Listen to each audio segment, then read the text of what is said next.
अस्सलाम वालेकुम। 29 अगस्त की कॉल लेकर खालिद सैफुद्दीन आपके साथ। समय पहले आज का रैपअप चार्ट देख लें। आज की मिड डे कॉल आपको यकीनन बहुत काम आई होगी, क्योंकि 11:30 बजे मैंने आपको समझा दिया था कि what is going to happen and that's what happen in the market today. तो मेरा नहीं ख्याल कि आपको कोई सरप्राइज़ मिला होगा। ये जो ऊपर एक लेवल दिया हुआ है 47,989, ये लेवल था जिसके ऊपर बुल्स की एफर्ट पे बिलीव करना था। तो मार्केट तो उसके करीब भी नहीं गई। 47,733 का हाई था और मार्केट उसके बाद वो सुबह ही जो मार्केट खुली थी उसके बाद ऊपर रही नहीं मार्केट। और फिर हमने 12 बजे के बाद इसको और नीचे आते देखा और उस ट्रिगर की तरफ गई जहां से हमें एग्रेशन ऑफ बियर्स की उम्मीद है। हालांकि उस लेवल को हम मार्केट खुलने के साथ भी टेस्ट कर चुके थे 10 बजे के अराउंड, मगर वहाँ से एक बाउंसिंग रिकवरी हुई थी। तो जो भी स्ट्रॉन्ग सपोर्ट होती है उसमें ये एबिलिटी तो होती है कि वो बाउंसिंग रिवर्स करे, मगर उस रिवर्स के बावजूद मोमेंटम बनता हुआ नज़र ही नहीं आ रहा था। तो इसलिए फिर मैंने आपको मिड डे कॉल में ये बात समझाई कि मोमेंटम नहीं बन रहा, तो you better be watch out. और आज की एग्जॉस्शन और आज का स्टॉप लॉस आपका 618 के नीचे है, 47,618। और आपने देखा होगा कि उसके नीचे जब मार्केट गई है तो दोबारा वहाँ तक नहीं आई, दोबारा से अपने लो के करीब गई और फिर कमोबेश उससे थोड़ा बहुत ऊपर क्लोज हो गई 79-80 पॉइंट। कोई बड़ा फ़र्क नहीं डाला। वॉल्यूम्स कल के मुकाबले में थोड़े बहुत बढ़े हैं, मगर उतने ही हैं तकरीबन। और अब आपके सामने एक इंडेक्स पॉइंट का चार्ट है ऊपर की जानिब। अगर आप देखें तो इसमें इंडेक्स पॉइंट कौन गेन कर रहा है इसको भी देखें। सब में ज़्यादा हबीब मेट्रोपॉलिटन, कैपको, फिर Pakistan oil field, FFC, standard charter bank, Fatima, bank Al Habib. तो इस तरीके से ये गेनर्स हैं जो इंडेक्स में पॉजिटिविटी पैदा कर रहे थे। और कंपेयर करें तो जितना हबीब मेट्रोपॉलिटन ने एक्साइटमेंट दी है ओजीडीसी ने उतने ही पॉइंट गिराए हैं। इसी तरह सेकंड नंबर पे कैपको की दुगनी नेगेटिविटी लकी ने दी है, फिर पोल की दुगनी जो वो है नेगेटिविटी पीपीएल ने दी है। अब फिर उसके बाद अगर आप डिक्लाइनर चार्ट देख रहे हो, जो रेड बार्स आपको नज़र आ रही हैं, या कैंडल्स तो नहीं कह सकता मैं इनको, तो ये जो बार्स हैं इसमें आप देखेंगे कि रेड बार्स ग्रीन बार्स पे हावी हैं, ठीक है ना। तो ये चीज़ देखने में आई। और इसमें गिरने वालों में कौन था? पीपीएल, टीआरजी, हबीब बैंक, मीज़ान बैंक, सरले, हपको, पीएसईएल, पायनियर सीमेंट, पीएसओ। तो ये तमाम चीज़ें थी।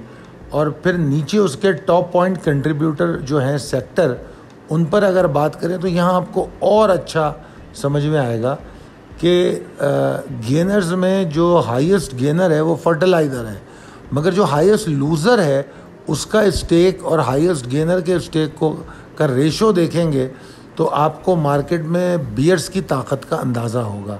तो ये चार्ट जो है हमें बियर्स की जो मोमेंटम है उस पर बड़ी अच्छी सी रोशनी डालता है। अब हम आपको रैप अप में नई नई चीज़ें दिखा रहे हैं ताकि आप लोग आदी हों, बारी बारी हम और भी चीज़ें ऐड करेंगे ताकि मार्केट को दौरान मार्केट समझने की आसानी पैदा हो।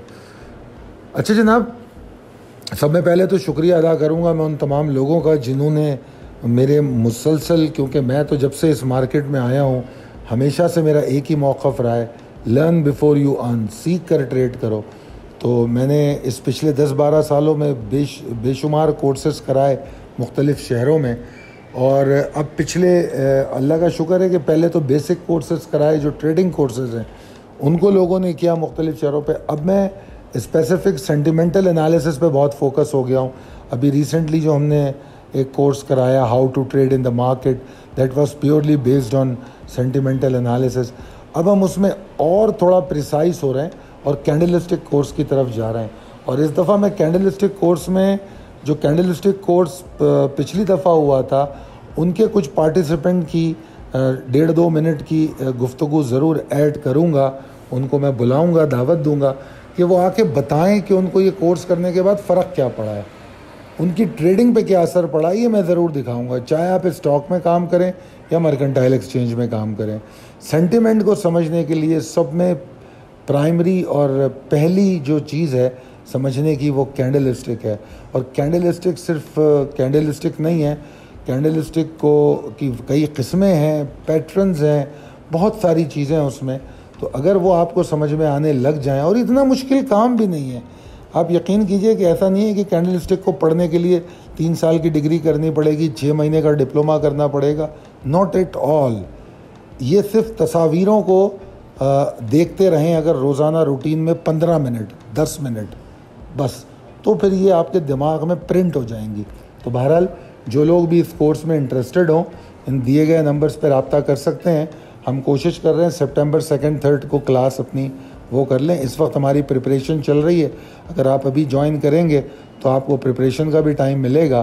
तो 0345619043 0345276860 पे आप रब्ता करके इस कोर्स को ज्वाइन कर सकते हैं। चाहे आप हमारे मेंबर हों, क्लाइंट हों या ना हो, दोनों सूरतों में आप इस कोर्स को ज्वाइन कर सकते हैं। हम अपने क्लाइंट की रिक्वेस्ट पे कोर्स प्लान करते हैं, मगर जब कोर्स हम प्लान कर लेते हैं तो हम पब्लिक को भी ऑफ़र करते हैं कि if they like to join they can. ठीक है जी। प्रिसाइज लेवल टेबल अपडेटेड है, कोई बड़ी चेंजेस नहीं है इसमें। आज की जो मूव थी लिमिटेड मूव थी, तो कोई बड़ी तब्दीलियाँ नहीं हुई। Possibilities and strategies as per technical chart देखा जाए तो कल मैंने कहा कि टग ऑफ वॉर बुल्स और बियर्स के दरमियान है। जो रस्साकशी की कैफियत है वो आज के चार्ट पे भी एविडेंट है। बेशक 192 पॉइंट के नुकसान के साथ मार्केट बंद हुई है, मगर इसको हम लिमिटेड मूव ही कहेंगे क्योंकि मार्केट 9500 की मूव बना चुकी है। तो 192 पॉइंट अगर मार्केट गिरती है तो इसको हम बहुत ज़्यादा गिरावट इसलिए नहीं कह सकते कि परसेंटेज में देखें तो ये 0.40 बनती है, तो कोई बहुत बड़ी गिरावट नहीं है। मगर बहरहाल जिस तरह मैंने आपको रैप अप चार्ट में बियर्स और बुल्स का मोमेंटम का डिफरेंशिएट किया है, तो वो आपको लिए समझने के लिए काफ़ी है। बेशक मैं कल की जो कॉल आपको दे रहा हूँ स्क्रिप्ट की, उसमें हो सकता है कि कुछ मैं इंट्राडे ट्रेड की आपको स्टॉक दूं जो आपको क्विक मूव देंगे, क्योंकि मैं उन स्टॉक्स पे तो ज़्यादा फोकस नहीं करता जो किसी ख़बर पे पहले ही बहुत परफॉर्म कर चुके हैं। तो मैं 2-3 दिन परफॉर्म करने के बाद कभी भी नहीं कोशिश करता कि उन स्टॉक पर बात करूं, क्योंकि जिन्होंने उसमें गेन करना था वक्त पे अगर एंट्री ली है, बात को सुना है, तो उन्होंने गेन कर लिया। अब जब एग्ज़िट टाइम आ रहा है तो नए लोगों को एंट्री नहीं लेनी चाहिए। आमतौर पे हम गलती ही यही करते हैं कि 2-3 दिन तक हम सोचते हैं जब मूव बन रही होती है, और जब लोग एग्ज़िट कर रहे होते हैं, चाहे उसमें स्पेकुलेटर्स हों या बड़े स्टेक होल्डर्स हों, जब वो लोग एग्ज़िट ले रहे होते हैं तो रिटेलर जो है वो एंट्री ले लेता है और फिर वो ऊपर ख़रीद के बैठ जाता है और फिर इस मार्केट को कोसने लगता है। वो कभी नहीं देखता कि उसने क्या तैयारी की थी। एनीवेज आगे बढ़ते हैं। तो स्टिल बिलीव कि बुल्स को बहुत कुछ करना है मौजूदा सिचुएशन से बाहर आने के लिए। ये जो कल की कॉल में, जो मंडे की कॉल में थे, एक ट्रायंगल की शक्ल में एक रेंज बताई गई थी जिसमें कंसोलिडेट हो रही है मार्केट। तो ब्रेकआउट के लिए मार्केट तैयार हो रही है। तो वो ब्रेकआउट होगा तो फिर डायरेक्शन बनेगी, क्योंकि इस सिचुएशन में मार्केट ज़्यादा दिन रह नहीं सकती, ठीक है ना। तो इसमें आनी तो है ब्रेकआउट। अब उसमें वो 2 दिन बाद आए, 1 दिन बाद आए, मोस्ट लाइकली मुझे इस हफ्ते में नज़र आती है। अच्छा, तो बुल्स पे ज़्यादा बिलीव नहीं करना चाहिए। इवन ये कि अगर हाइपर मूव भी कल बनती है, क्योंकि स्टॉक्स को हम देखेंगे, कुछ स्टॉक्स में ज़रूर बनेगी, तब भी मार्केट अगर 47,618 के ऊपर रुकती नहीं है, सस्टेन नहीं करती, तो वो हाइपर मूव जो होगी हो सकता है सिर्फ प्री ओपन यानी कि 10 साढ़े 10 तक महदूद रहे। तो ज़रूरी है कि 10 साढ़े 10 के बाद इंडेक्स कहाँ रोक रहा है उस पर तवज्जो दीजिएगा। सेलिंग थ्रेड अभी भी 47,363 पे है और मेरे ख़्याल में 47 तोड़ के ये वर्स्ट हो जाएगा। वैसे तो 47,363 के नीचे भी मुझे एग्रेशन ऑफ बियर नज़र आता है, मगर ऑब्वियसली 47,000 जो है वो एक साइकोलॉजिकल बैरियर लोगों के जहन में बन जाता है। उसके टूटने से ज़रा पैनिक वॉल्यूम भी हो सकता है और बेशक वो एक सपोर्टिंग एरिया है, मगर मुझे ऐसा लगता है कि शायद इस दफ़ा वो सपोर्ट ना कर पाए। तो बहरहाल 47 के पास हम शार्प लो को ज़रूर नोटिस करने की कोशिश करेंगे। मार्केट बहुत अच्छी है, बहुत अच्छी है, उनके लिए जो एक्यूमुलेशन करना जानते हैं, उनके लिए जिन्होंने वक्त पे एग्ज़िट लेना सीखा और निकले। देखिए ना, आज भी मार्केट में परफॉर्मर हैं, बेशक मार्केट 192 पॉइंट के लॉस में गई है। मार्केट में अगर आपको पिछली कॉलें याद हो, पिछले 15-20 दिन की, मैंने पता नहीं कितने दफ़ा ये कहा कि रीस्केजुअल योर पोर्टफोलियो। तो अगर आपने रीस्केजुअल किया है तो वही स्टॉक आप नीचे ले रहे हैं। तो उसके बाद मैं आपको बताऊं कि बल्कि एक मेंबर का जिक्र करता हूं मैं। एक मेंबर मुझे अपडेट कर रहे थे कि एक साहब का अकाउंट, उसमें कुछ भी नहीं किया, सिर्फ कुछ भी नहीं किया, कोई नई बाइंग नहीं की, कुछ भी नहीं किया। 3-4 साल से वो कुछ माल लेके बैठे हुए थे, तो उन्होंने कुछ नहीं किया। उनका माल जो है 49,000 पे बेच दिया और अब वो उनका माल बाय बैक कर रहे हैं। तो वो ये बता रहे थे कि उनका अकाउंट मेरे ख़्याल में 32-30 लाख का है, तो उसमें उनको 6 लाख का प्रॉफिट हो गया सिर्फ इस बात में कि उन्होंने 49 लाख पे बेचा है और अब ख़रीद रहे हैं। तो कई दफ़ा आपकी एग्ज़िट ले लेना जो है वो आपको लिक्विडिटी प्रोवाइड करके अदरवाइज़ प्रॉफिट देता है, क्योंकि बहुत सारे लोग शॉर्ट नहीं करते या शॉर्ट पे बिलीव नहीं करते। तो ना करें, कोई फ़र्क नहीं पड़ता। कम से कम अपना माल तो बेचते हैं एक्सॉर्शन पे, उसका तो आपके पास पूरा हक़ है। शरई तौर पे भी जो आपके शरई उलमा आपको जो बताते हैं वो भी यही कहते हैं कि अपनी डिलीवरी तो बेची जा सकती है, उसको बेच के दोबारा ख़रीद लें, मगर मार्केट की मूव्स का फ़ायदा तो उठाएं। लेके बैठे रहने से कुछ नहीं होगा, ये सिर्फ आपकी दिल की तसल्लियाँ हैं। Anyways, coming back to the point, 47 टूटने के चांसेस निस्बतन ज़्यादा हैं पहले के मुकाबले में। मार्केट बहुत अच्छी है एक्यूमुलेशन के लिए, इसीलिए सितंबर पोर्टफोलियो दिया गया है। अगर आप बैकफुट एक्यूमुलेशन समझते हैं, जो मैंने कल की स्क्रिप्ट कॉल में बड़ी तफसील से समझाई है कि जो आपको बाइंग रेंज दी गई है उसमें अगर आपको प्रेशर नज़र आ रहा है तो लॉट साइज़ को कम करें और पीछे हट के उसके अगले लेवल की तरफ जाके बाइंग करें, सब्र करें, पेशेंस रखें, तो फिर आप मैक्सिमम गेन एंजॉय करेंगे। जो आपने जून एक्सटेंशन पोर्टफोलियो में किया, मैंने आज जिक्र किया था, मेरे ख्याल में एटलस बैटरी का वो 50-54% गेन दे गई आपको। एक्साइड बैटरी आपके सामने है, बैंक अल्फला आपके सामने है, LPL आपके सामने है, ILP आपके सामने। कितने स्टॉक के नाम लो जिन्होंने मोर देन, यानी कि मेरी एक्सपेक्टेशन जो मैंने टारगेट दिया उससे 2 गुना और 3 गुना ज़्यादा कमाया। तो हम तो जाहिर बात है आपको ये नहीं कहेंगे कि हमने कहा था 50% गेन होगा। हमने तो 12 से 20% गेन की बात की थी और 54 से 115% के स्टॉक हमारी नज़रों में आए।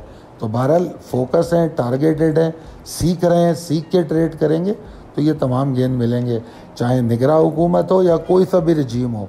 आपको फोकस रहना चाहिए इस्तेहकाम इकॉनमी पे, इस्तेहकाम पाकिस्तान पे, कि पाकिस्तान में कितना पॉलिटिकल और इकोनॉमिकल इस्तेहकाम हो रहा है। अगर वो होता है तो फिर मार्केट के लिए कोई मसला नहीं है।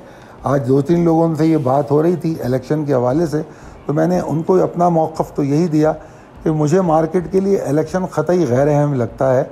मुझे मार्केट के लिए अहम ये लगता है कि मार्केट पाकिस्तान में कोई बेहतर सोल्यूशन मासेस के लिए हो, आम आदमी के लिए, जो वो महंगाई से नबरदाज़मा हो सकें।